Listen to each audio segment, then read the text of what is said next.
Hey, y'all, it's me, your host, Coach Pilar Arthur Sneed. Thanks so much for joining me here in this new year, 2022, for the first episode of 2022. I bet y'all thought I forgot about you, but I didn't. I took a nice long break at the end of 2021. It was much needed. But I am so happy to be back here with you for our first episode in this next season, season 4. I have with me today someone who we have been literally laughing our asses off since we got onto Zoom. So I'm pretty sure that y'all are in for a really great ride today. I have with me Sandra Mikulic. Did I say that correct? Oh, sure yes. did. All You right. nailed it. Awesome. She is a really awesome runner. She calls herself, as she says in her words, a self-proclaimed plus size runner and triathlete. In March of 2018, she turned 43 and started running. Incidentally, you and I started running at the same age. I was 43 when I started running as well. So I know, right? Okay. And since that time, it's just been into the stratosphere of running. So Sandra started running at 43, and that's where her story of really transcendence, healing of trauma, and so many great things started happening for her. Since that time of starting running, she has run, let's see, over 1,070 days of 5 kilometers each day. She started in January of 2019. Let me repeat that again for you. 1,070 days running 5 kilometers a day. And for folks who may not know, 5 kilometers, 3.12 miles every single day for more than 1,000 days in a row. That to me is mind-blowing. She's also run marathons, 4 of them. She's run 24 half marathons, 150K, and a triathlon within a 3-year span. So 43 was like this moment for you when you said, maybe I'll take up this thing called running. Tell me a little bit more about that and what happened. Honestly, thank you, first of all, for welcome. I'm so glad to have having you. me on here, Pilar. You and I broke the ice with me pulling something out of my teeth. It must have been like a green piece of cucumber while I was eating. Cucumbers and pizza. So, cucumbers and pizza, highly recommend. It's refreshing, cleans your palate, makes you want to have more. But yes. No, I really appreciate you sharing your space with me, and pleasure. I'm honored. Thank you so much. And I do hope that I add any sort of value to your listeners. So I always worked out in some form or another. And I have 4 children. And so my husband, for the last 10 years or so, not these 10 years, but before 2018, he worked away. So he would fly away for 2 weeks and then he'd come home for a week. So being by myself with four kids, having to drive them around, I didn't really have time to go to a gym. I didn't want to. So I started building up a little bit of an equipment, a bunch of equipment that I had in the house that I could just, do a YouTube workout on. And it started with those cross-country machines? Yes. Okay. Yes. So that was my introduction into moving on my feet. I mean, I did weightlifting and I would do like jumping jacks and things like that. But I was like, I really want something to warm up with. So I saw this cross-country machine on Marketplace and I had that for about a year and I just kept getting faster and faster on it. And I was like, okay, I need to upgrade. And this is really annoying and it's loud and it's like clickety, clackety, clickety. And the wood, it's like literally made from wood and you're sliding back and forth. And it was just, so I bought a used treadmill off of Marketplace. And I was like, okay, this is what my warm up is going to be. And I'll do some fast walking and I'll do, raise the incline. And that was in 2017. Over the whole winter, I used this treadmill, and then my feet started moving faster and faster. And I'm like, what is happening? And then I started doing less of the HIIT stuff and the weights and more of the running and walking. Yes. And March of 2018, I turned 43. I went outside and I'm like, I'm going for a run. And I mean, I hadn't ran outside in public since I was 15. Wow. Right? High school. Wow. Like PE class. Wow. And that was because I was forced to. Yes. I just didn't want to be seen boppity, boppity, boppity, up and down with everything moving and shaking. Yes. I was so self-conscious that I didn't want to be seen doing that. And so this spot that I chose to run in is a trail a couple of blocks away from my house, and it was away from the road, and I was safe. And there was, some people that passed me by, but I did 7 kilometers that day. Wow. And started like ran, walk, whatever felt good. I didn't know how to, I didn't know what my heart rate meant. I didn't know if I was going too fast. I was just like, I'm running. Just go. Okay, stop a little bit. You might die. Okay, you calm down now. Okay, go again. Anyways, that's like Understood. a visual nobody needs to see, but and I remember like even that day I wore like I don't even know. I don't know.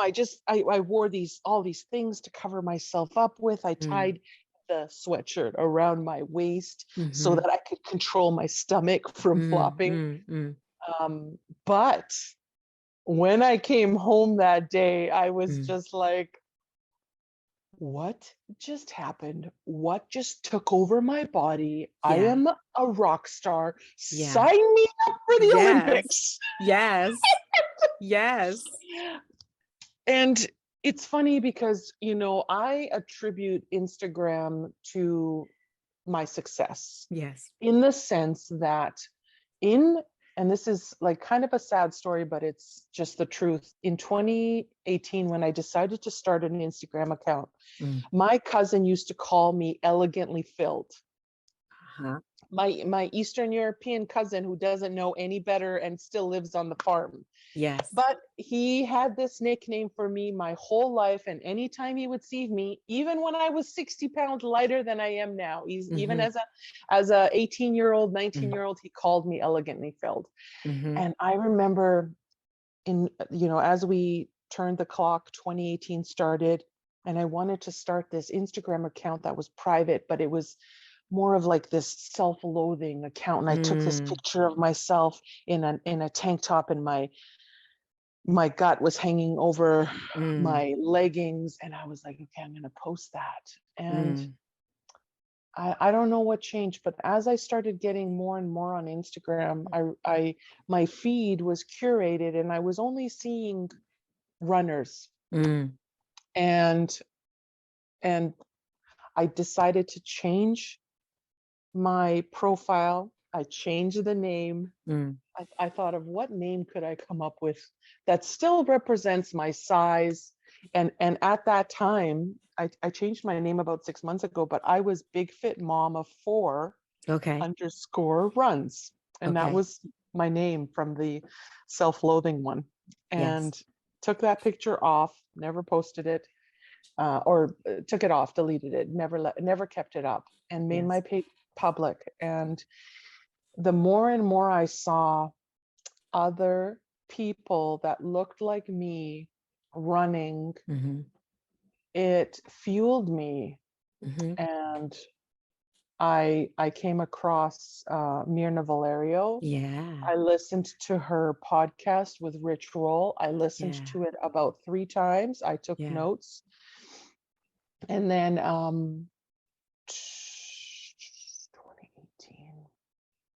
2019, I met Latoya in Really? Seattle. Oh yeah. Wow. Lat- I've only had a conversation with her like via this podcast. yeah. And she's one of the people who I'm just, when I started running and seeing folks out in the world as well, where it's just like, wow. Yeah. From the from the Rich Roll podcast, I came across Latoya, and her and I became friends through Instagram. And 2018 I did the Seattle Marathon. 2019 I went back to do the Seattle Marathon, and then I found out she was going to be there, and I ran up to her behind her and I screamed Latoya. I knew she was there. It's just we were like, okay, we'll meet, in the morning at the race. And she's like, and she later told me, she's like, I saw this big white woman coming at me. And I said, yep, that's because she's a lot shorter than me. I'm 5'11", right? And she's like 5'4" or something. And we ran the first 3 hours together. Yeah. Like we spent 3 hours together through the aid stations, through porta potties, through everything. Yes. And then then we went our separate ways, and I kept running. But yeah, we did run together. It was such a great memory. And Wow. but so those are my icons, my people that I filled my feed with. And I never had anything to do with weight loss on my feed. I only had strong women and strong men, but mostly strong women, people who I saw doing things that I wanted to do. And honestly, I wouldn't be here today doing this if I hadn't started that. So there is so much good in social media. And even through Instagram, I heard about this thing called a streak. Yes. Runner's World defines a streak as 1 mile, minimum 1 mile a day. Yes. Running, right? Yes. And when 2019 came around, so in 2018, I had done a marathon. I had done about 6 halves and a bunch of 10Ks. My first race was a 10K trail race. Yes. That had 2 loops of 5Ks. And when I came down after the first loop and I saw people ducking out, not going the second loop, and I'm like, okay, I'll just do another one because I still have some in me.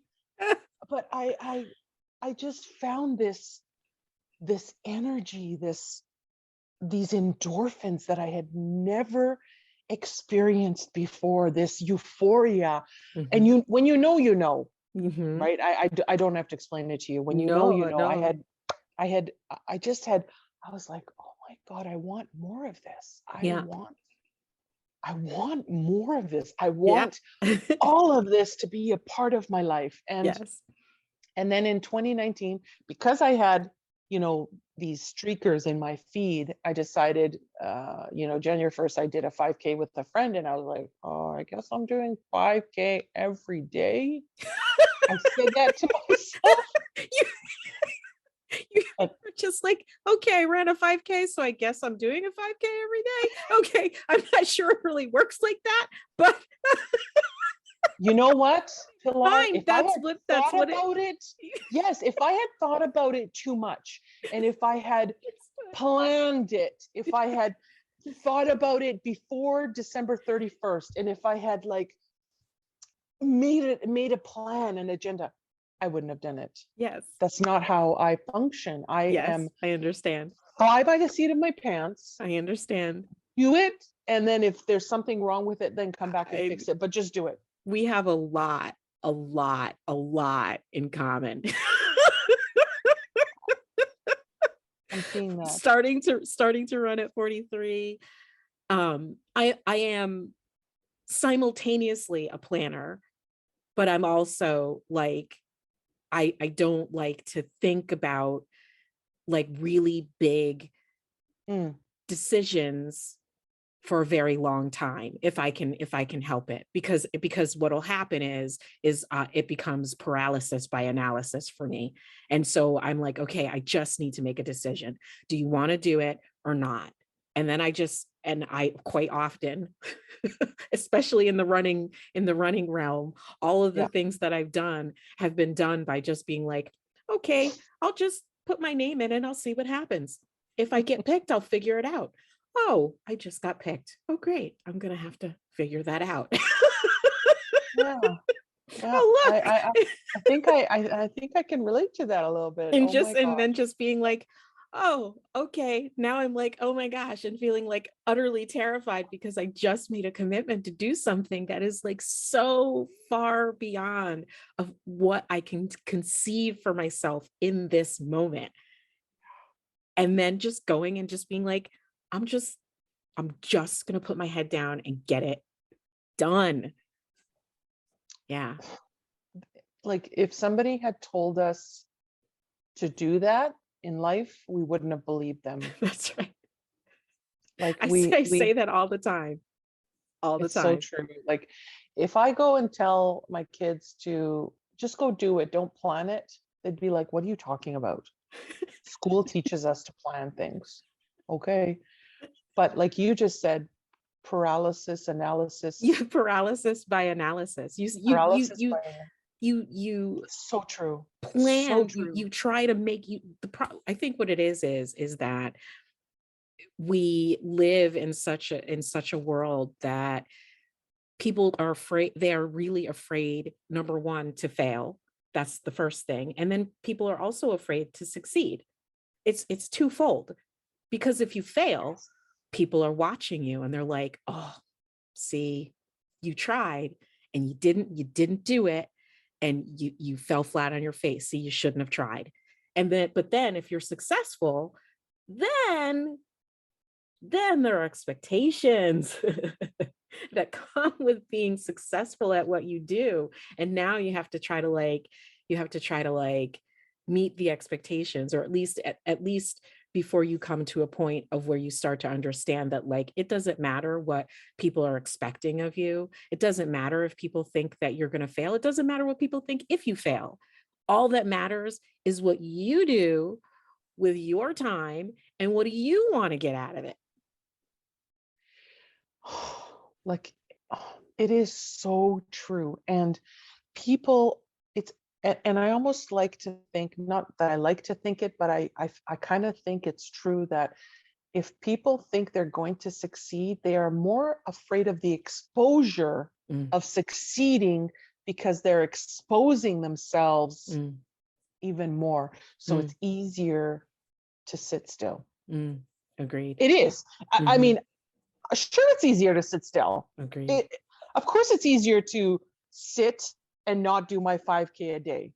Absolutely. Like there's an analogy that I have used in the past, and I call it the shit and piss bucket. Okay. And everybody has their own shit and piss bucket because Absolutely. it doesn't smell to them, because when they're inside it, it's nice and warm and fuzzy. And only when you get the courage to step outside of that bucket did you realize that you've been sitting in shit and piss, your own shit and piss. That's right. That's the right. whole time. That's exactly right.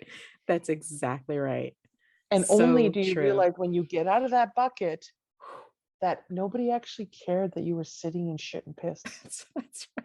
Nobody cared. Nobody And nobody cared. was going to take you out. Nope. Just you needed to do it. Yeah. Yeah, I agree. Yeah. I agree.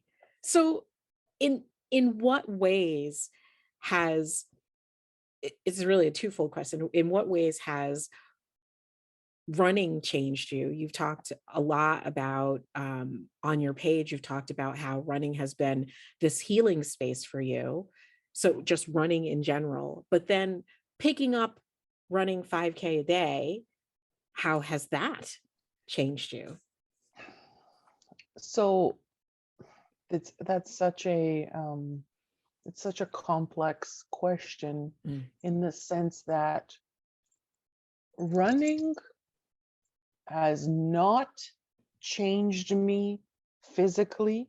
Mm, Okay, it has a little bit, like my legs are stronger and stuff, mm, mm, mm, but the act of completing a 5K every day has changed me. mhm, There's a book called The Body Keeps Score. And mm, when I started doing in 2019 the 5K every day, I like had to think of things to do while I'm doing these 5Ks. I can't listen to the same freaking playlist over and over again or I'll go crazy. So I found Audible and podcasts. mm, And one of the books that I decided to listen to was The Body Keeps Score by Dr. Van Bessel. mm. If you look up The Body Keeps Score, there's only one. Yes, I've heard of it. Yep. Yeah. So I didn't realize that I was healing trauma Mm, until I heard that book. mm, There's 3 ways to heal trauma. mm, And I think we all have trauma. It's just, it looks different for everybody. There mm, might be, and I wrote this in one of my last posts, there mm, might be physical trauma, there might be mm, emotional trauma, and then mm. there's a combination of both. Yes. And, you know, our parents did the best they could, Mm, and they had the tools that they were given, mm-hmm, and it is what it is. But mm-hmm, so the 3 ways to heal trauma are counseling and therapy, mm, which I had done, mm-hmm, medicine, mm, which I am on. mm, I've been on for the last 7 years. mm. And this is the 3rd one, which I think I'm going to have tattooed on my body somewhere because Ooh. it just means so much. It means so much to me. Mm. Use your body to have visceral experiences that contradict the helplessness and rage you feel. Oh, yes. Just That is so powerful. I got to when get I, that book. oh my gosh, when I heard that, I stopped. I rewinded the book and I replayed it again. And even to this day, Mm, 3 years later, I get goosebumps when I say those mm-hmm, words because mm-hmm, I didn't realize it at the time. I was using my body to have visceral experiences mm-hmm, mm-hmm, that contradicted the helplessness and rage and mm, hate I felt mm. about myself. Yes. And for anybody who knew me before this, they would never have said I hated myself because I was always a bubbly person. But Mm-hmm, I had such low self-esteem and so much mm-hmm. self-loathing because of my childhood. I agree. I'm with you. I don't know why, you know, my mom didn't know any better. Mm-hmm, She just wanted, what was best for me. mm, And she thought if she raised a thin daughter, mm, that she would be happier. mm, And I have a thin daughter. mm, I have 3 boys and a girl, and my mm, daughter she was a model. mm, She looks like a model. mm, She's 5'11" and I don't know, 125 pounds, but mm, she's not happy. mm, And mm, I remember even after I got married and my mom would come to my house, and every time I would go to the cupboards and if she was here, I would look over my shoulders to see if she mm, was looking at me, and she was, because she mm, was judging every step I mm, took in the mm. kitchen. And that's changed now, because now I don't give a shit. Now I call my mom and I'm like, these are the cookies that I need you to make. Stat. And she makes them and delivers them, and Make it make and it bring now. it. Bring it. I kid you not. I kid you not. There's this like cake kind of texture-ish, and it's rolled in chocolate and then rolled in coconut, Mm. and it's moist. It sounds delicious. It sounds like And one of those Girl Scout cookies. I've, I don't even, what are those tagalongs, or I don't even know what they're called. I have no idea. it's yeah, Sounds delicious. it's everything. And now I eat bread in front of her as Mm, much as I want. Whereas mm, before I was paralyzed by the mhm, food choices that I had. And, it is what it is. She has apologized to me so many times and mm, regrets the mm, things that she used to say that would lead me to closet eating. And mm, I mean, she baked bread every day of my life and then because that's expected you kind of not to eat it. expected me not to eat it, especially the crust. I'm like, are you insane? And the pan would be like, there would be oil in the pan, so it gets a crunchy crust. Uh, and me and my brother would fight over the end. Like I would cut a piece and then take it and put it under my pillow. Why do you think I love bread so much? I Like it's know. Oh like it's God. My, but yeah. I totally um relate to what you're talking about. And for me, it was not, it was not issues of like uh weight or anything like that specifically, although there are some issues that are kind of wrapped into that. I'll try not to digress too much off Please of be that, my guest. but my Yeah. parents, and I've talked about this before, my father is from Panama. He comes from Panama. He came here as an immigrant as a child with his mother in the 50s. And then my mother is the son, since she is the son, she is the daughter of a sharecropper. And my great grandfather was a slave. So both of my parents went through the civil rights era. Both of my parents are the first in their family to have gone to college.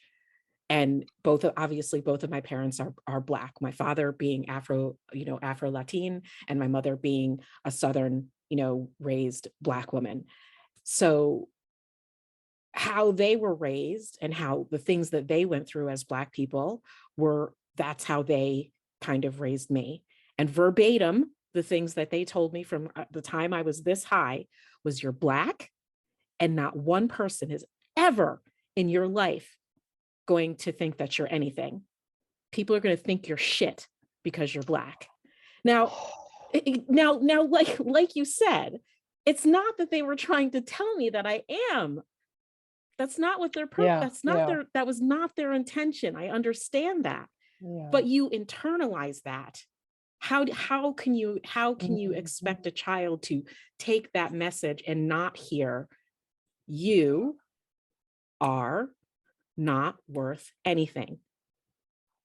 So that is how I went through 43 years of my life, believing that I was worthless, believing that because I was a Black woman, that no one in the world regarded me with any care at all, that people would just look at me and think that I was nothing. So like, no matter what I did, nothing that I ever did, and aside from them saying those things, and I know that the majority of what they were trying to say and do was done with their best intention, there are other issues. we won't go into that, but How but many but hours do we have?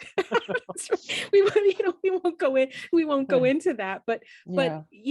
there just came a certain moment, and what running has done for me has created this space. And it started before I actually set foot onto the pavement, where I did like this photo project where I photographed myself naked, and seeing my body, and having to look at my body objectively, and seeing that I was like, oh, well, you're not really ugly. Like, you're not really like, you're not really like a bad looking person, right? And like, finally being able to put some distance between what I had in my head and what I could see on paper. And then fast forward, going into taking up running, and then crossing that finish line.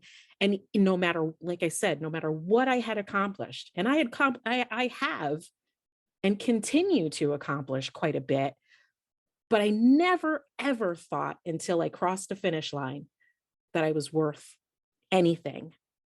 Like that feeling, right? Yeah.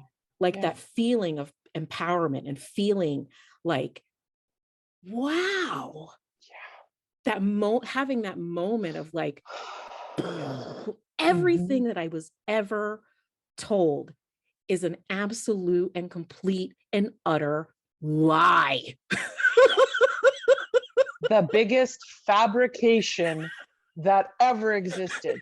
It's a bald-faced lie. Yeah. And just sort of like waking up to that and like every day since in that running space, like you said, has just been like, you just know, like this was meant for me to heal every ounce of all of that I went through for, well, now 50 years, but whatever.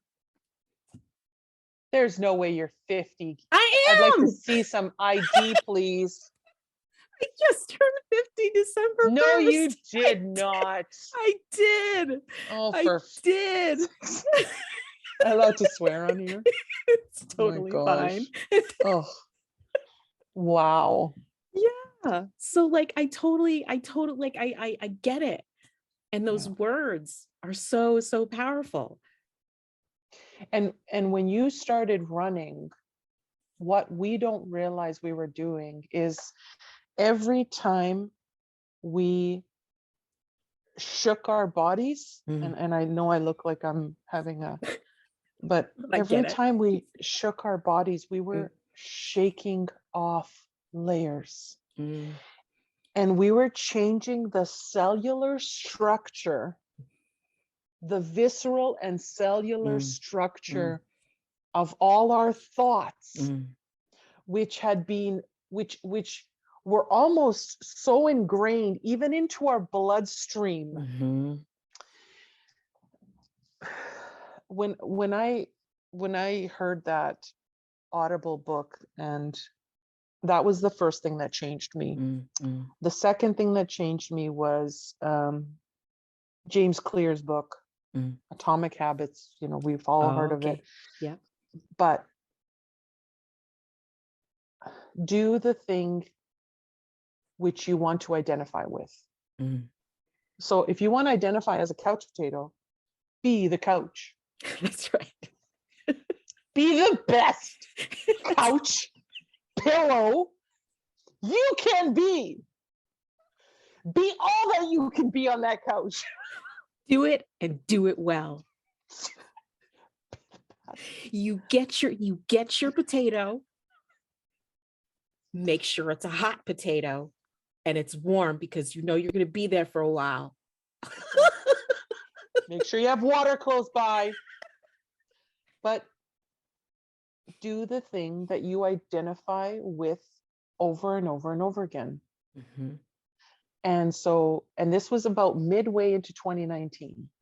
And again, my mind was blown, and I was like, okay, I'm doing this thing over and over again.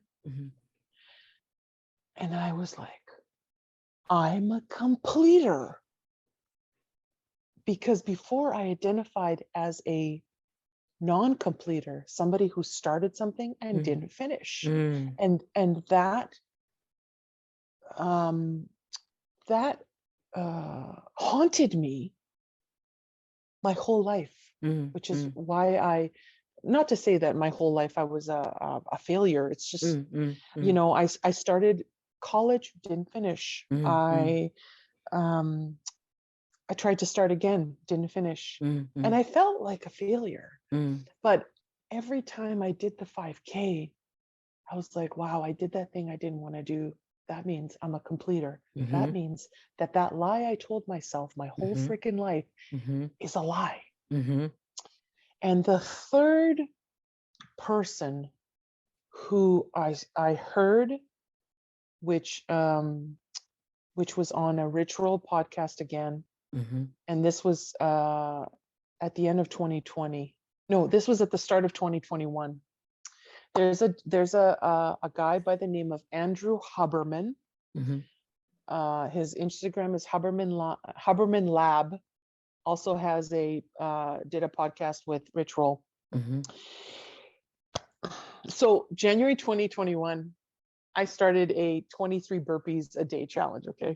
Because there was a kid in Texas and he's like, I did 20 burpees for all of 2020.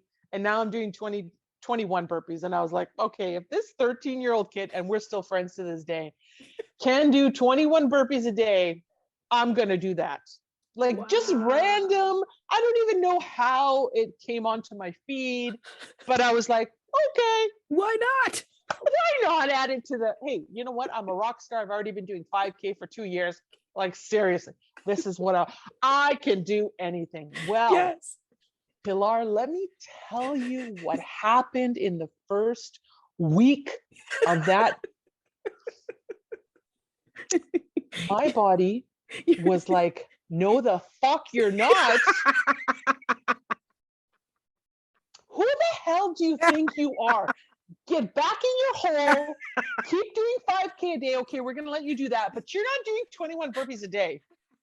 This is literally me talking to me in my little brain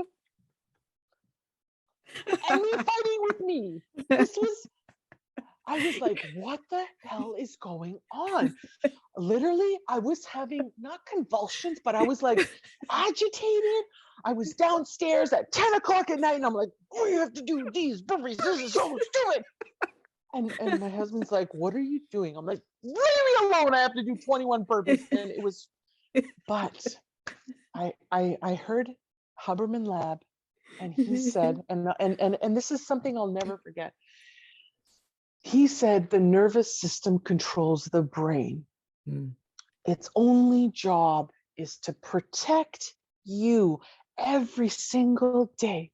Why didn't somebody tell me this? As a child, I thought I was the biggest failure in the world because I thought my mom told me I had no willpower. And I believed her, but it's not true. My body, my brain was protecting me. And our brain's single job, as soon as we wake up, is to protect us from the stupidest things you could possibly imagine, including walking, because it's dangerous. That's right. And 21 burpees, God forbid you do 21 burpees, that is so dangerous. So when this guy explained how the neuroplasticity in our brain works, how the nervous system will actually create physical reactions in your body that will prevent you from doing things, which is why so many people give up their New Year's resolutions by February or even in the first 20 days because of this metaphysical, I don't even know what that means, but it sounds good, metaphysical reaction in their body. Just call me doctor from now on. It's because there is, as you read in the book, there is scientific evidence that says that, you know, we want to be, what we want is we want to be comfortable. So it's easier to when you first get started, it's easier to not do 21 burpees than it is to do 21 burpees. And your brain is like, yo, you are messing your stuff up right now. Like, what is wrong with you? You need to stop this. You need to. Who gave you this stupid idea? Like, right? So your brain is trying to tell you, like, look, you really don't want this. What you really want is you really just want to be comfortable. Couch. You want the couch. You want the couch. And this is like this is that thing that I talk about with people with runners who I coach. And I think you just put it on you have just had it on your feed, which is, it's the issue of consistency, right? People think all the time, especially when they hear about streakers, they think, oh, that person is like a unicorn, you know, They really have some magic. They got sprinkled with some magic unicorn dust, and they go and they can do the streak, because today is for me is my 400th day of streaking.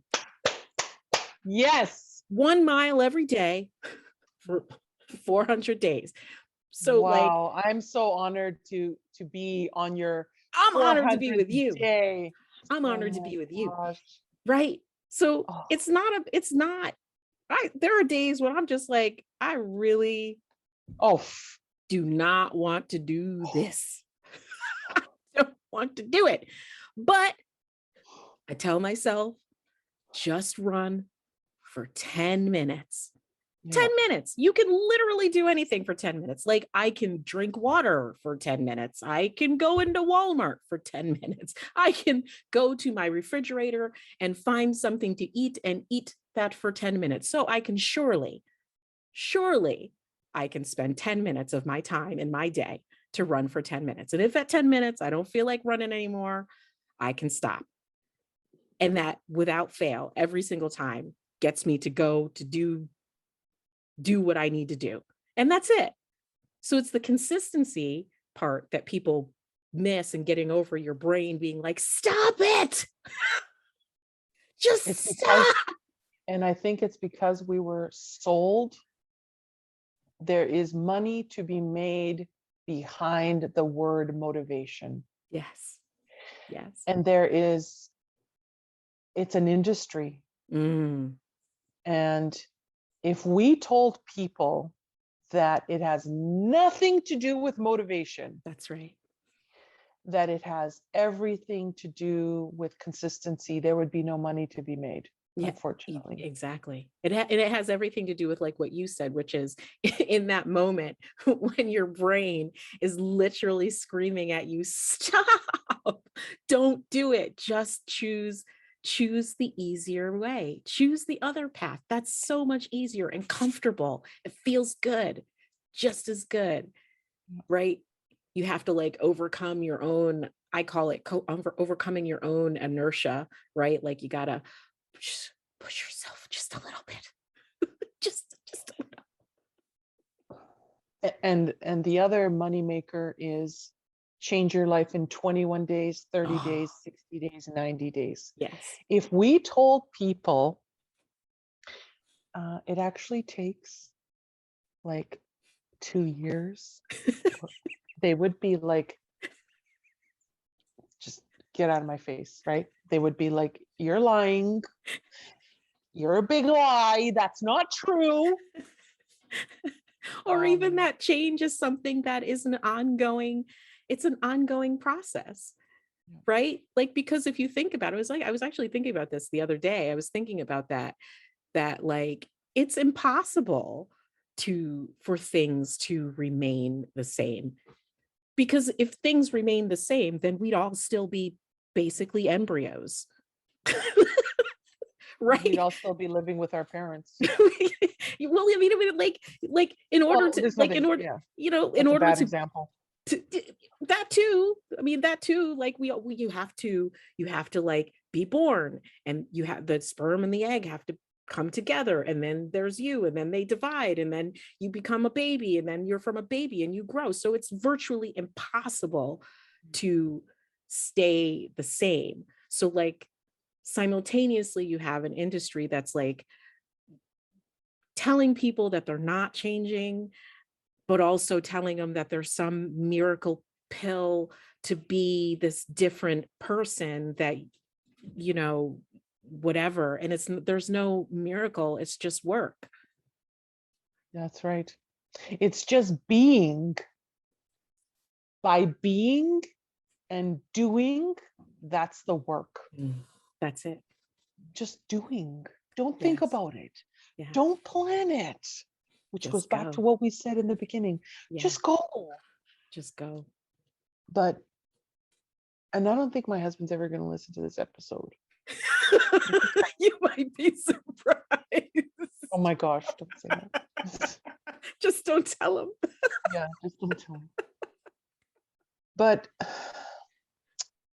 you know, we've been married 21 years, and together for almost 25, and he has gone the opposite of me. Mm. Retracted. Mm. Mm. I mean, he has big fit mom living with him. He's not motivated. I mean, it just goes to, I mean, I leave my house every day or go down to the garage every day. Yeah. I do my 5K every day. He couldn't care less. And the question is do you care that he doesn't care? I do. I'm about to divorce him. Oh no. That's a whole other thing. Oh no. Well, then it doesn't matter if he listens, because it'll be like, well, you might have had a little warning there, buddy. Yeah. But that's a whole other podcast. Whole nother topic of conversation. Yeah.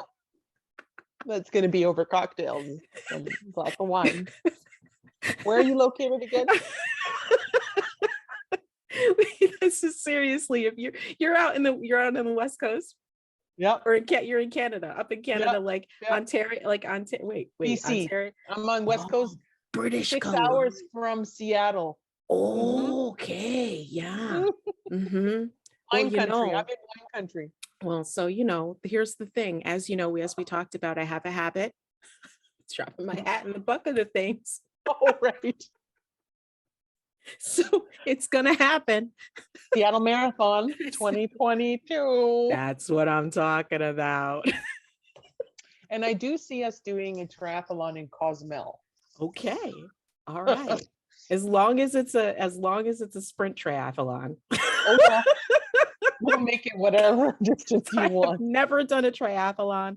I don't know how to swim. So that's a work in progress. Well, there we go. You got some goals ahead of you. Don't plan, just do. No, I'm kidding. I swim like a turtle. Just like this. I can doggy paddle. That's what I can do. That was me in my last triathlon. The people who were on the paddle boards, they kept swarming me and they're like, "Are you okay, ma'am?" I'm like, "Yep, I'm okay. I'm fine. I'm fine. I'm gonna finish."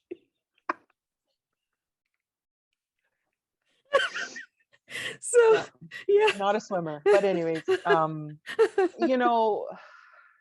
people change and then they stay the same, and there's nothing you can do about it. It just goes to show that being motivated by somebody else is only a result of your own willingness to take action. Yes. I just made that up. You could put that on a t-shirt or a mug or something. That's amazing. A pair of underwear. Good. A pair of underwear or something. Seriously. That's a really good one for a pair of underwear. Really. I know, right? You look at yourself every motivated by someone else is only it's only because of your own action. That's right. Yeah. It's true. And even going back to my mom, she tried to motivate me so many times. I remember when I was 16, she took me to Jenny Craig. Oh my Lord. And I was like, yes, I can eat two portions of these meals. And then she was wondering why the meals kept disappearing faster. I'm like, dude, this is like, what is this? Religion. Oh God. This wouldn't even feel like that kind of shit, right? Yes. Yes. You can't be motivated unless you want to take action. It doesn't work. That's right. That's exactly right. In the pudding. That's exactly right. I've got a man who doesn't want to walk or do any exercise. It's just I live in the same house as me. Yeah. It's just, so never mind strangers or other people. It has to be your own battle. It has to be your own struggle that propels you into action. And I honestly, when I think back to 2018 and starting to run, it was because I kept seeing over and over and over again runners and seeing how happy they were, and wanting to try it myself. And I just want to say a disclaimer. My life has not gotten better in the sense of like, has not improved my marriage. It's improved my relationship with my kids, but my kids are still assholes. So that hasn't, yeah. But it's improved my outlook on things. Yes. Yes. That's the only thing that this journey has done for me, which is unbelievable. From before, where an emotional trigger would take me a week to get over, or a few days, is now a split second. That's the difference in being consistent with yourself. And even 2019 was like just getting through 1 year. 2020, the journey of the 5K in 2020, there were still days where I was talking such shit to myself. I was like, you're the laziest runner ever because you only do 5K. Like, you imagine, you're a fraud. As I lace up my runners, you're a fraud, and you're just pretending to be a runner. Head trash, man. Holy shit. I was like, wow.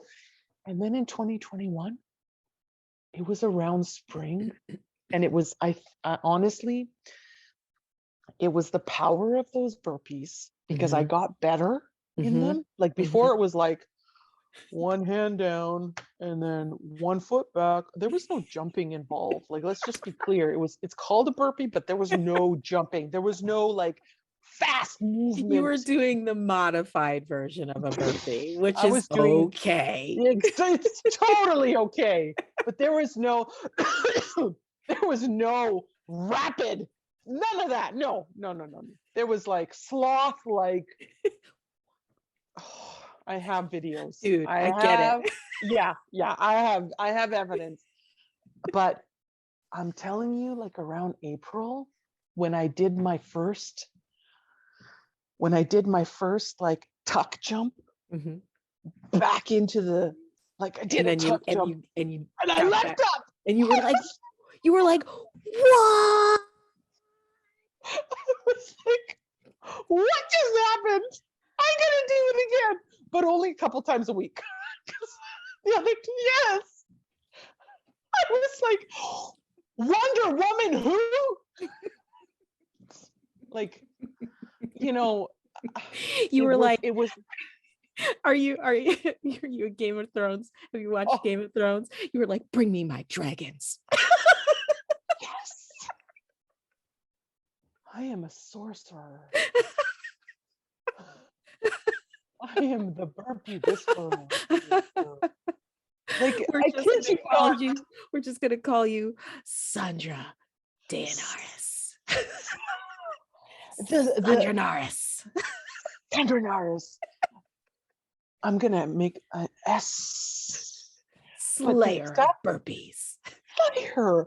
The stuff you say to yourself when you are working out by yourself, it's crazy. And as you do it more and more, something happens. How can it not happen when you keep doing something that's good for you more and more and more?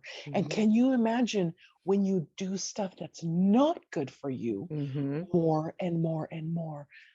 The same thing happens. No shit.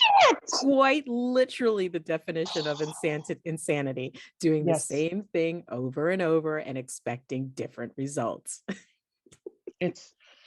And do you remember when I said how I used to tell myself that I'm not a real runner because I only do 5K? Because 2020, all the races were canceled, right? So I had no races. I had two half Ironmans I had signed up for. Everything was canceled. And then that was when I was talking shit to myself. And then, so in April of 2021, and after I started doing those like burpees I was doing them every day. And after I started getting really good at them, I have a mirror downstairs. And Pilar, I'll never forget the moment. I looked at myself in the mirror and I was like, I love you. It's just like, Awesome. honestly, I was like, I love you. And there was like this fucking ray of sunshine that came out of Yes. my ass. Yeah. It was shining in the room downstairs. It was just like, I this is love what it. love feels like. Yes. I love And it. do you know, okay, like I know my mom had limited tools, but the one thing she told me is, if you don't love yourself, you can never truly love someone else. Mm. And I didn't believe her, and I didn't know what the fuck she was talking about. I was like, well, okay, whatever. Like, blah, blah, blah, blah, blah. But at that moment, in the spring of 2021, when I like started to love myself, I was just like, wow, it's possible. Yeah. This is what it feels like. Yeah. Yeah. You forgive yourself for all the things that you thought you should be, Mm. in order to make room for the things that you are, because the things that you are even better than what you thought you should be like. Goosebumps again. Yeah. Snaps. That's amazing. It's amazing. And so here we are today. 2021 is finishing, and Mhm. it's like it started yesterday. Mhm. That's how fast time goes by. Mhm. And you know, when we talked about planning, it's like if you sat down and you're like, I'm going to do something for 3 years in a row. No, you're not. Like, don't talk about it. Just do it. Just do it. Take it day by day. That's right. Because you're gonna freak yourself out. That's right. If you say that, because That's it's right. overwhelming. That's right. But if you just be in the moment and take Mhm. action, Mhm. it's gonna happen. Mhm. And the other thing I always say is 365 days is going to go by whether or not you want it to go by. Mhm. But what will you have done those 365 days to meet yourself at the end of the 365 days that you Mhm. wouldn't have done? Mhm. And so, you know, as you know, you're on day 400. It's like we're special creatures. We're like this. We're like a special breed. Unicorns. Yes. and have glitter coming out of our ass. But you become a special breed when you do this thing, and then you meet others who are like you. You're like, wow. You want to come in the club with me? That's right. Want to join the secret club? That's Because right. there's not That's many right. of us. That's I right. mean, On Streakers International, there's like 3,000 people, maybe all over, like across the world, yeah. who are doing this running everyday thing. And if I can be quite frank, okay, I had like a little challenge thing or whatever to do with my friends for, it was like 12 days or something. One of the marathon foundations has like a 12 days of Christmas thing. So I invited some people in my group, in one of my groups. Hey, everybody, it's 12 days. If we all work together, we can. And it was like, do like 90 miles as a team in 12 days. And you can walk, you can run, you can bicycle, you can crawl, you can do whatever, however you want to make your little whatever. So with like 7 people on the team, everybody would have to do like a half a mile. So I invite a bunch of people in this group. I got this one person. I don't streak.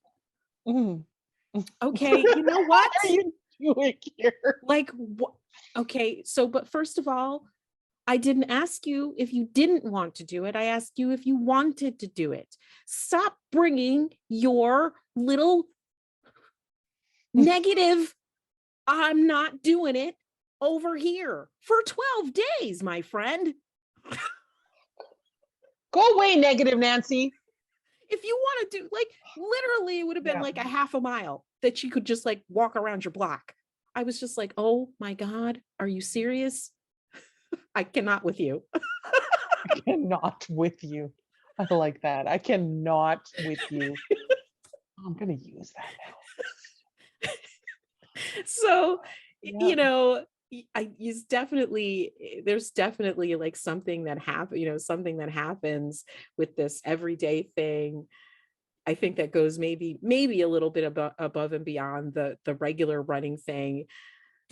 I got my husband to get back. He had his own moment. I think it was like part of the pandemic was just like sort of like, I hate my life. Every day is the same. I get up, I sit at my computer, and I talk to people. It's kind of like that. Like, I totally get it. But we had a lot of this similar conversation. It was just like, dude, like, yeah. I mean, I'm leaving you if you don't become a speaker. Like, we're done. Just wrap it up. Yeah. Let's go. Seriously. It's like marriage or running. Oh, okay, bye. Yeah. So he got into it, and he just said to me the other day, he just said, He knew what's best for himself. There just comes like a certain point in this streaking thing where you don't want to not do it anymore. And I'm like, I know, you just kind of have to get over, there are like certain points. Yes. You just have to get over these certain points. It's like, 30 days, you're like, to get to 30, it's like day 15, you're like, oh my God, this is awful. I don't think I can do 30 days. And then you get to 30 days, you're like, I did 30 days. Great. You're like, maybe now you do a Sandra, and you're like, maybe I'll do 5Ks every day. That's what I did in January. I was like, I'll do 5Ks every day. And then I was like, that's a lot. And then the trauma sets in. That's a lot. Your body doesn't like it when you do 5Ks every single day when you're training for a marathon. Stop it. So I was like, okay, let's bring it back. And then it's like, you get to 100 days and you're like, no, this is awful. I'm no quitter now. It's really awful, but gosh, I got to get to at least 150. And then you get to 150, you're like, well, I can do 150 more. And then you're like, day 350, you're like, oh my God, my life is awful. 365 ever come. I'm going to stop at 365. I swear to God, I'll never do this again. I'll just stop. Day 366. Oh, I'm not stopping now. I'm no quitter. I am no quitter. Yeah. Do you know Lugina from Trey Chic? Yes. Okay. So Lugina and I were great friends. And she got to 365. And she's like, okay, I finished my 1-year streak. And I'm like, no, you didn't. You're going to keep going. She's like on day 400 something now. Yeah. And she's like, I am. I'm like, you are. Better. You don't. Yeah. Yeah. You just, when you get to 365, you're like, why would I stop? Exactly. You're just kind of like, I just feel like I should just see where it goes, to your point of just take it one day at a time, see where it goes, barring some unforeseen, illness or injury or, something like that. That's what it's really going to take for me to stop it and just kind of modify what I need to modify, moderate my pace, whatever I got to do. Yeah. It's like you said, even how within the first year there's phases. Mm-hmm. There's the 30-day phase, there's the 100-day phase, and then there's the 150-day phase. You'll notice when you finish year 2, you are going to be so different from year 1. Yeah. I don't recognize myself from 3 years ago Mm, I don't know.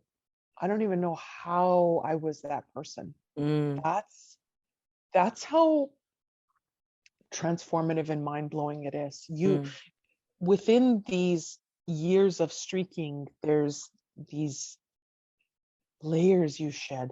mm, mm. It's just, Mind blowing. it's mind-blowing. Mind blowing. I wish they taught this stuff at school. They should. I really think they should. I really, even like the stuff with the neuroplasticity and the nervous system and the willpower thing and how all that is bullshit Mm, mm, made to make us feel weak. mm, mm, Has nothing to do with willpower. mm. It's true. It's true. It's yeah. But now that we know better, Mm, it's our job to spread the magic that's and right. sprinkle the glitter. Sprinkle the magic running glitter all over the world. Even if they don't want it. It's a cult. It's a running cult. 100%. I'm like, oh, you don't run? Sorry, we can't be friends. That's right. You mean you don't really want to go to a dinner party running? and you don't want to talk about running? You don't want to talk about the fact that like tomorrow you have like a 10 miler or you're running a marathon or you're gonna your next 50K or you don't. Oh, I'm sorry. Yeah, I don't think we really have anything in common. I know. I've lost so many friends. I've lost friends. But I've gained so many. Myself. Yeah. And so many for sure. Absolutely. For sure. This was the year that, aside from meeting, the year that I ran in that Seattle Marathon in 2019 with Latoya, there's another lady, Erin, who also was following Latoya, and she drove up from Oregon to Seattle, and she ambushed us. Oh my God. I'll never forget. She ambushed me and Latoya at this street crossing that we were at. Yeah. And she was like, Latoya! And Latoya's like, fuck, another big white woman. She was just like, what the hell is happening? But aside from meeting those two people, in 2021, I met 6 people from Instagram. Mm-hmm. That I met through Instagram. Mm-hmm. Like we're meeting today. But yes. There's something magical about this community. There is. I have, like, when I first ran my first marathon, 2017, I had like this, it was like a little virtual running club that and New York Roadrunners had, and myself and a few. Are you in New York? Yeah. Yeah, I'm in New York.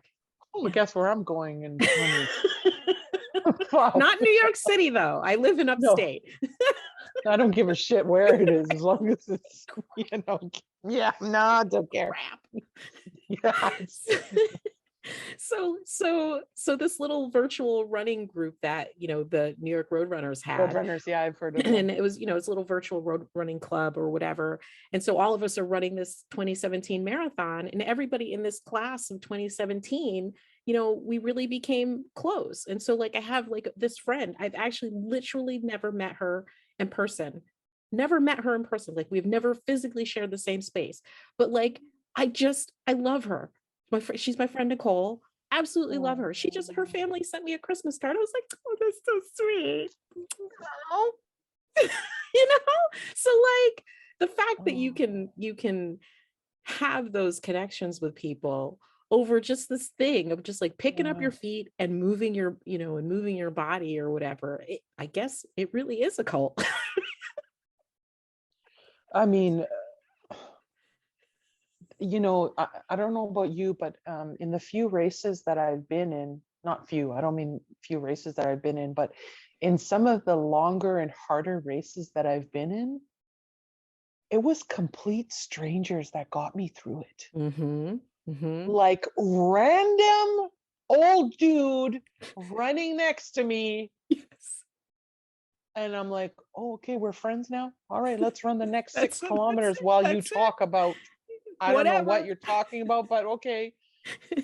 Like, that was my first ultra. Essentially, there was a gentleman, older gentleman, and we're like running. He's like, oh man, I'm gonna quit. I'm gonna quit. That's it. I'm oh, quitting. I'm quitting. I was like, don't you dare. Don't you, don't you, you're not leaving me here. no dare quit. Okay, we did Yeah. not come this far for quitting. You just better keep going. And he, he did. He kept going, I think, until like he got to marathon distance or something like that. But we were like running in the same, like in the same pack or whatever, for lack of a better word or whatever. And then the same friend I was talking about, I don't streak. Oh God. She's in his run club, and there was like a photo or something. Is she going to be listening to this podcast? I have no idea. I have no idea. If she does, it's gonna be whatever. I don't know. Yeah. Hopefully not, but I don't know. Yeah. So she posted a picture of this gentleman, and I was like, that dude looks like the dude I ran the ultra marathon with. And it was him. Just random guy. We like ran this ultra marathon because she's in the same run club as him. So crazy. It's those people who I met that got me through the last half of a marathon or a 50K or whatever it was. It was these strangers that in that moment they extended their grace. Mm-hmm. It's something that you can't tell people about it because they won't understand unless you've been through it. They don't understand. You're sharing the same stink. And you don't mind. And people even though the struggles that you might be going through in any particular moment on, out on the road might be somewhat different, they're still the same. So like everybody understands and has had that moment where, you're in a race and you're just like, I am ready to just quit right now. Like I'm done. I mean, I literally say that there is not a race that I have been in where I have not said I'm not like that. I've been like, oh yeah, I'm just gonna go this whole time. I always say 90% of the time I'm like, I'm quitting right now. Before I start. Yep. I don't usually ever quit, but there's always that moment where I'm just like, this is it. I don't know what I was thinking. Why did I come here? Why did I pay this money? Oh yeah. For a freaking banana or a piece of bread. A piece of bread or some yogurt. Cup of noodle soup. Like seriously. Anyway, so before we wrap up our conversation, tell me a little bit about the magazine that you're starting. Because we haven't even talked about that. Oh my gosh. Okay. Yeah, that was totally unplanned. I kind of attribute it to stepping into a pile of shit and going, shit, what did I just do? And then now I have to clean it up. No, bad metaphor, but it was, so what's really weird is that when I was 20, I worked at a magazine. Mm-hmm. I worked at a magazine publishing company here in BC, and they published these outdoors magazines like fishing magazine, whatever. So random, these old English dudes just but it was my experience in magazines, and I loved magazines. Like in my bedroom I had 1,000 magazines that went around like this.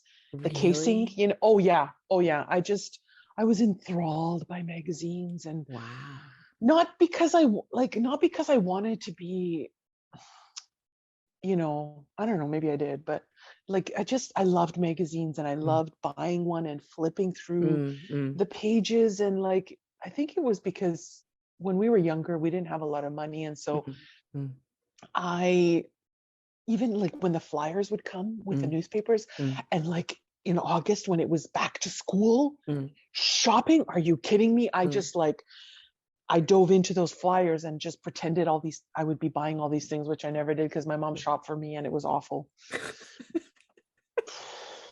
Yeah, that's a whole other traumatic experience.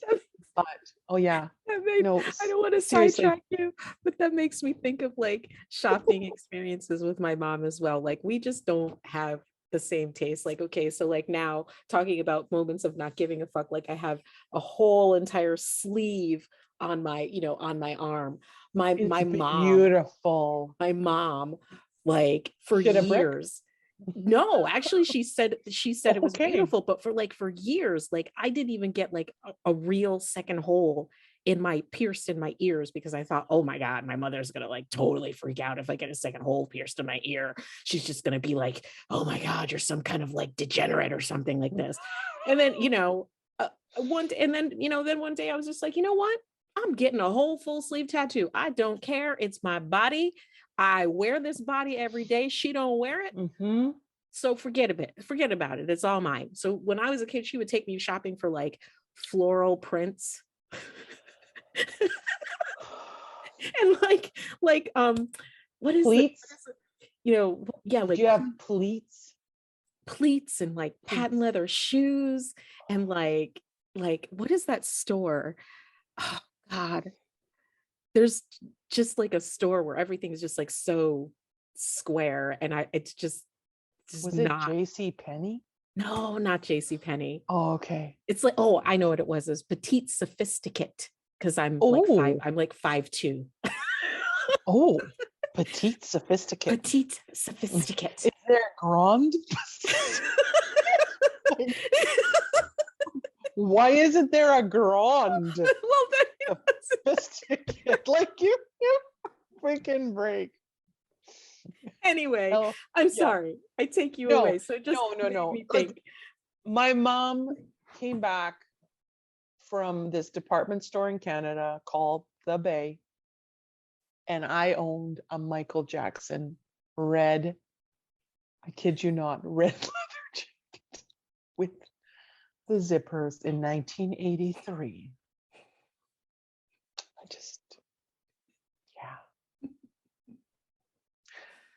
Anyways, my poor immigrant parents who had no clue. Yes. No clue. So, what were we talking about? What was the train of thought? Petite sophisticate, Michael Jackson, our parents. Oh, magazines. Okay, magazines. Oh my God. I couldn't even stop laughing to help you break that down. Where did we go? So little did I know back at 20 years old that magazines would be a part of my life in some form. And I didn't know how it was going to happen. But what happened with Instagram was I met a woman over Instagram, and she owned this legging company called Be Wild Her. And so she sent me a couple leggings and I did a photo shoot for her, blah, blah, blah. And then she, like, I don't know if it's her intention to, or maybe she had a desire to maybe launch a magazine or, you know, and it was called Run Wild because of Be Wild Her. And she put me on the cover of this magazine. And I was like, oh my God. Then there was another, again, friend from Instagram, and she has a protein shake that she developed for mothers who breastfeed. Wow. It's called Mama Protein. Like, just, you know, we developed a friendship over Instagram and just random, but she also, they didn't know each other. And that Run Wild cover page that my friend Nadine sent to me, she didn't post it. It never became public. She just sent it to me as like, hey, look. And I was like, oh my God, we should do a magazine together. but nothing came of it, right? And then this Mm-hmm. lady from Mama Loves Protein, she put me on her cover. What the hell was her called? Mama, no. Run Strong, something. I don't know. I can't remember what it was called. Yeah. But she put me on her cover and I was like, what is happening? Yeah. Okay, I'm launching a magazine. The That's signs how, have been laid. that's, and this whole time that I was creating these reels, and I even like created a funny one where um, I took a magazine and I was like, don't look at him. Why are you looking at him? Like, look at me. As in, like, don't listen to this bullshit. Yes. Like, look at me. I'm 250 pounds and I can run. You do not have to look like this typical underrepresented person Mm-hmm. that runs. You can look like a box. That's right. You can look like a barrel. That's You right. can look like a cylinder. It doesn't matter. That's right. So that was one of my reels. And I was like, there's something wrong Mm-hmm. in this society. Mm-hmm. There is something wrong. And I remember one day I went and bought 4 running magazines at the magazine store. And I'm telling you, I looked through every single one of them. There wasn't one person that looked like me. Mm. There was maybe 3 people of color Mm-hmm. in 4 issues. Mm-hmm. And there was no differently abled bodies. Mm. And I was like, this is some kind of bullshit. Mm-hmm. This has got to stop. Mm-hmm. And I didn't, that was like about 6 months ago, and I didn't know it at the time, but it was those 2 women who randomly put me, I think it was because there was like a nice running shot that I had taken and I put it on Mm-hmm. my page, and Mm-hmm. they really liked it, and then they took it, and it was because of those 2 women Mm-hmm. who gave me the courage to see myself on a magazine cover. Mm-hmm. And I was like, shit, I'm launching a magazine. What the fuck am I doing? I'm like, oh, I'm doing this. And I have sworn so much in this hour and a bit. It's okay. It's really, I apologize. I am It's such a okay. It's potty mouth. okay. It's okay. Like, and I thought, like, so then I did this post where I was like, hey, what do you think of this? And I just posted 4 different names of the cover, and there was like 300 responses, and I was like, oh, people are.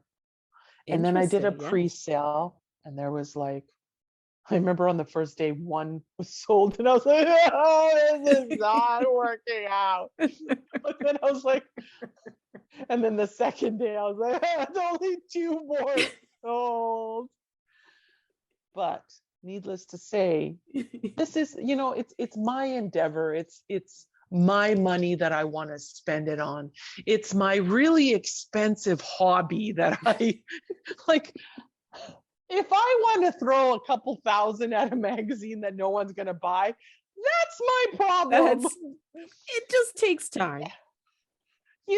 I'm going to make it rain magazines on me. Okay. Like, it's just, yeah, magazines. But that's how that happened. And then when I started to think about like, okay, what the heck is going to be in this magazine? Mm-hmm. The magazine is not about running, Mm-hmm. in the sense of, like, there might be a couple articles about, what strength training you should do, but most of us can find that on YouTube. What the magazine is about, and what I love about this community, is hearing other people's stories about how they overcame shit, how they pulled themselves out of their shit and piss bucket and kept going. There's 21 stories like that in the magazine. Wow. That's being printed in January. Wow. And I, from my random friends on Instagram that we've developed relationships, that have followed me, that have loved me, that I've loved them back. I put out a calling and I said, hey, do you have a story you want to share that you're comfortable with sharing? And women replied. Wow. And it's their moment to share that little part of them with, the community. And for them to feel special to be in a magazine. That magazine may not be around in a year.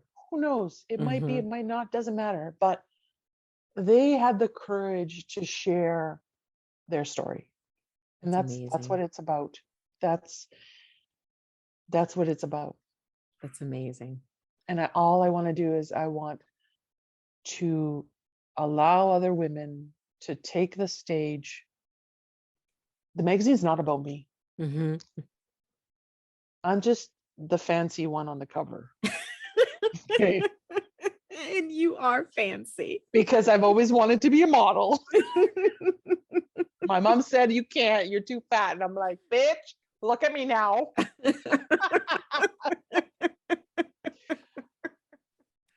You're wrong. You're wrong. My dad still doesn't think I'm a runner. No, I kid you not. I ran to my parents' house one day. This was in 2019 when I started, and they live about 4.5 kilometers from me. So about 3 miles.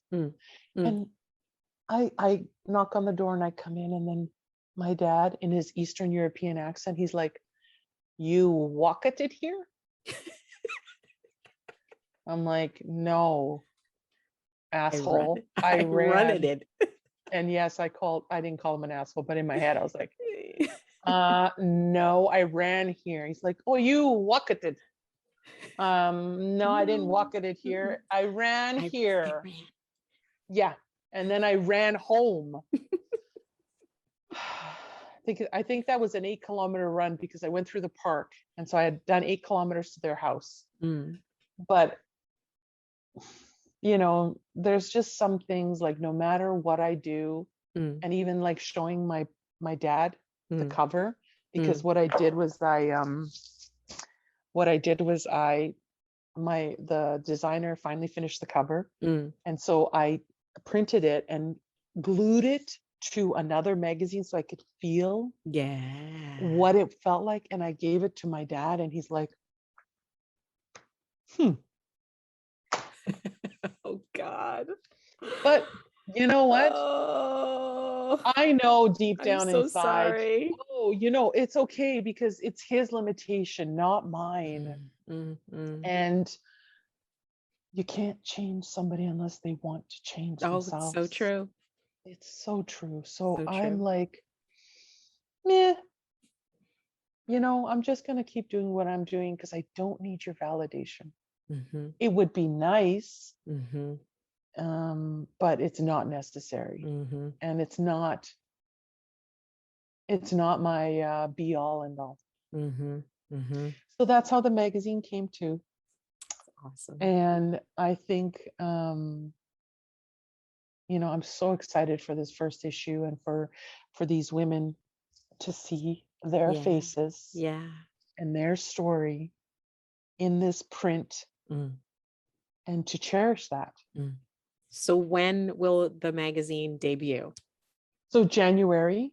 It's being printed next week and mailed out. It's already been on pre-sale for a little over a month. And yeah, and so November was when I launched the pre-sale, just to see, like, am I smoking something, or is am I gonna and lo and behold, there's been over 100 interested people, which is wonderful.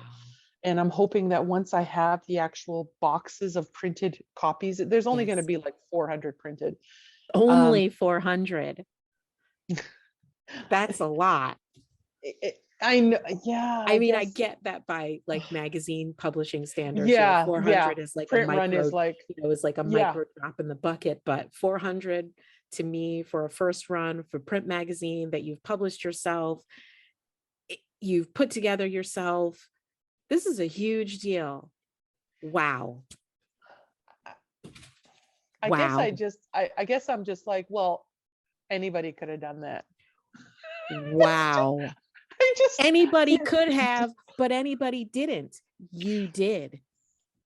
But do you see what I mean about the old thoughts that we still sometimes hold on to? Mm-hmm. And how even like I just did that. I just said anybody could have done that because I didn't want to validate myself. And I didn't let you get away with it. I know. And I love you for it. Congratulations. It's hard. It's hard. It's so, people don't realize how hard it is to change.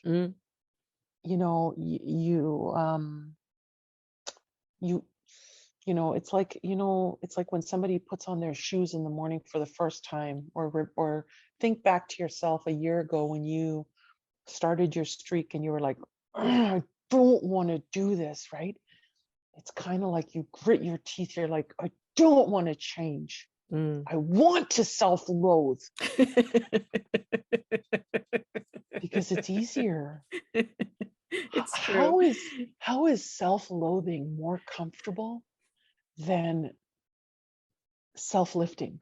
It's, I know. going to your, to your point and talking about neuroplasticity and,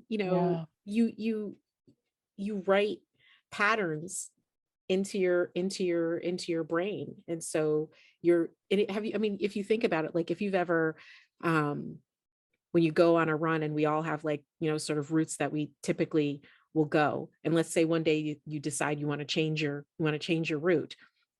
You set off to go, but then you just, without thinking, you go to the way that you normally go, and you go, it's not what I wanted to do. I wanted to go that way. Because you weren't consciously thinking about the fact that you wanted to go the opposite direction. So you have to really think about it and make a conscious effort to go in the opposite direction. Yeah, it's true. Yeah, it's a struggle that we're, I guess that's being human. Yeah. I guess as long as you're struggling, you're breathing. That's it. You're alive and breathing. If you're not struggling, then you're done. That's it. That's it. So I have one last question for you. And it is, if you had advice that you have ever been given, or if there's advice that you would like to give, what would it be? Don't think about tomorrow. Do what you can today, but do something. And then repeat it again the next day. Love it. Love it. It has been an absolute joy to chat with you today, Sandra. I've had the best time. We have laughed.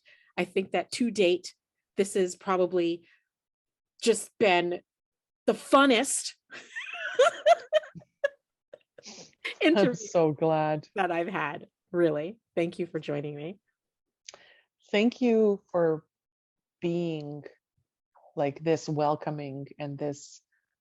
I cried when I was talking about that, and because we're human, and this space that we shared today is so precious, and I hope that our joy that we shared will transform onto somebody else who will then continue to share that joy. Absolutely. I love it. I love it. Thank you, Pilar. It's my pleasure. Oh, my pleasure.